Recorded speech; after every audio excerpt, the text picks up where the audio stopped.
The Higher Brothers, the Chinese rap group that, in my opinion, just might take over hip-hop. Now, before we get into this video, if you guys like content ranging from anime, gaming, music, make sure you subscribe and hit the notification bell. We upload music content every Wednesday and Sunday with bonus content here and there. My name's Naths. Alright, let's get back into this video. Now, before you guys start commenting down below all triggered, do I really believe they actually will take over hip-hop? No. But I think out of any group of rappers, or singular rapper from any other place other than, say, England and America, I think they have the best chance to make the biggest impact and actually put up numbers just as big as anyone else. Now, let me give you a bit of an origin story into who the Higher Brothers are. They're four guys from Chengdu, China, named Marsway, DZ Known, P, and Mello. And obviously they started rapping long before they were actually part of the Higher Brothers. They were actually part of this rap collective called the Chengdu Rap House. And obviously, as you can tell, it's a collective of rappers from Chengdu, China. And I feel like that might surprise people because a lot of people, I feel like, don't understand that rap actually exists in other places, and especially as far as China. I mean, to be honest, I've never really heard any other Chinese rappers. I have heard some rappers out in Seoul, South Korea, and Japan, actually. So I think it's a very kind of almost beautiful thing that hip-hop and rap is such a big genre now that it just transcends languages and goes so far. The Higher Brothers came into existence when Marsway, P, and DZ began living together, and since Mello was already in a group with P before, joining him up was kind of a no-brainer. And then they started making music together. First popped up onto my radar in 2017. I actually heard about them through their management label 88 Rising, who you might recognize from managing artists such as Rich Brian or J.I.D.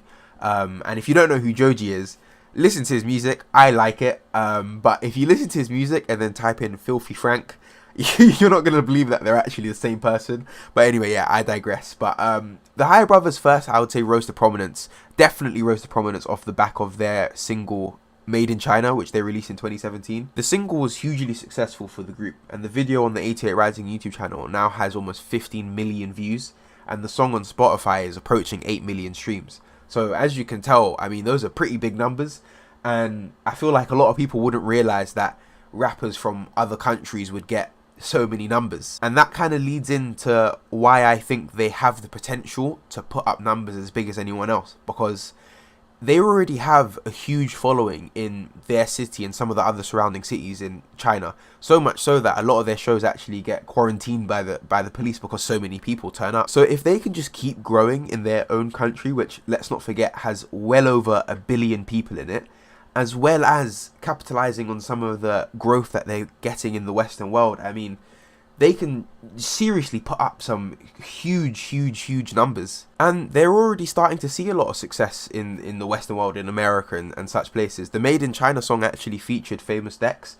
and that song was then reacted to on the 88 Rising YouTube channel by a bunch of famous rappers like Denzel Curry and Lil Yachty, who all really messed with his music, and even guys like G Herbo really messed with the music, because, like I said, it's almost like a beautiful thing to see rap transcend so many different cultures and make it all the way into like a remote city all the way in China. I mean, it's just incredible. And the group aren't some kind of one-hit wonder either. Of course, Made in China was their most successful song, but they've had other songs like WeChat, which featured Keith Ape, and then they released their album Black Cab in May 2017, which did quite well and definitely showed and kind of an intro into their sound and what they're going to be doing, and it had a lot of variety. And the one thing I do like about their music is that they because there's so many of them, they switch from flow to flow. It's like every song you listen to can sound completely different to the one you listened to previously, and that's what I like. And the fact that I don't, I don't understand, I don't know a word of what they're saying. They speak in English sometimes, but to me that doesn't really matter. And I think the dialect that they have, and the guttural sounds and the sonnet, everything, like the fact that it's so different from what I'm used to hearing, for me it's like a refreshing, and I like hearing it. And one thing that I must add in as well is that I think the fact that the Higher Brothers have come this far is a real credit to them, because for those of you who don't know, being an artist of any sort in China is extremely hard due to their censorship laws, and the majority of artists have to basically give up because they're not allowed to do the things that they want to do. A lot of Chinese rappers in the past have actually had to apologize to basically the public for things that they've said in their lyrics, and and I think one thing I actually read is that the reason why the High Brothers have kind of been given a bit of a freedom is that in their song Made in China, if you pay attention to some of the lyrics, they actually say like gold watch made in China, and it's portraying as them kind of putting China on a pedestal and saying, you know, I got all these nice things from China, so the government actually give them a bit of leeway with their music and let them to create. So yeah, I think that's interesting, and again shows the kind of determination that they had, because I'm sure at the start they were definitely pressured to do certain things, and they've come out on top. After the release of the Black Cab album in 2017, the High Brothers then went on to release 2 more EPs, one titled Type 3 and the other titled Journey to the West. The Journey to the West EP actually accompanied a North American tour that the High Brothers went on with a bunch of the other 88 Rising family, like Nicki, Joji and Rich Brian. The North American tour actually showed how much support and fans the High Brothers had in North America, and might have actually shocked them. There are stories of them in VIP signing merch for ages, and I mean that's probably because there's so many of them, but it really showed how much support they had. And I had seen pictures and videos of their shows, and people were singing their songs even though they didn't know what they were saying. But yeah, it was a very good look to see how they would actually do in North America, and they did so well, which is again another reason why I think they have the potential to put up such big numbers, because I think people, once they get over the fact that they're singing in another language, rapping in another language, sorry, and they actually kind of just listen to the music for what it is. I mean, at the end of the day, half the music people listen to nowadays, you don't even understand what the rappers are saying anyway.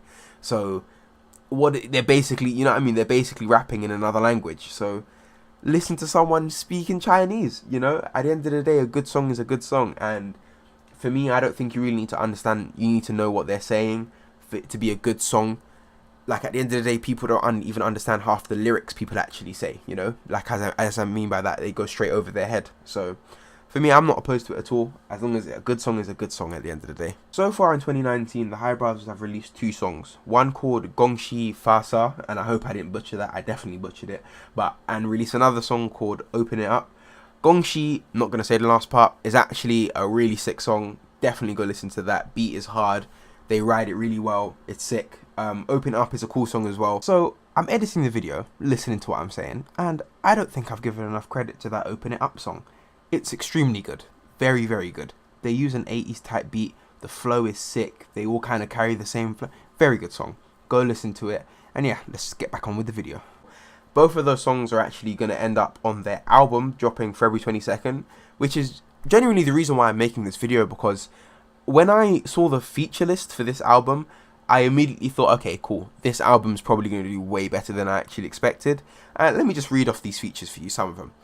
So you have Ski Mask the Slump God on one of these songs, Denzel Curry, J.I.D, Soulja Boy, yes I did just say Soulja Boy, Schoolboy Q, and Nicki and Rich Brian from 88 Rising. Me personally, that is a pretty incredible feature list for them to have on an album. I mean, Ski, I can't wait to see what he does. I mean, Denzel as well. I mean, J.I.D, Soulja Boy, like what?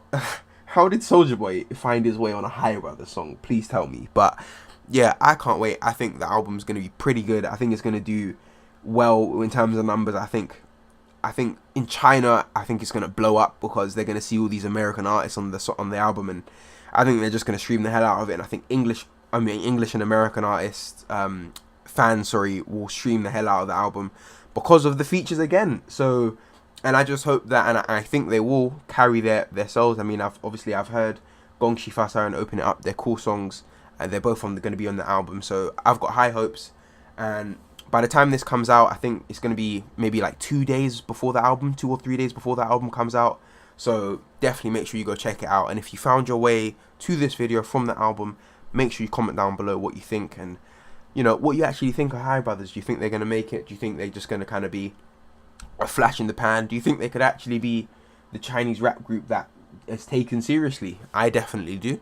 So yeah, make sure you let me know what you think. So that's going to be it for the video, guys. If you enjoyed it, like I said, make sure you comment and like, subscribe and all of that.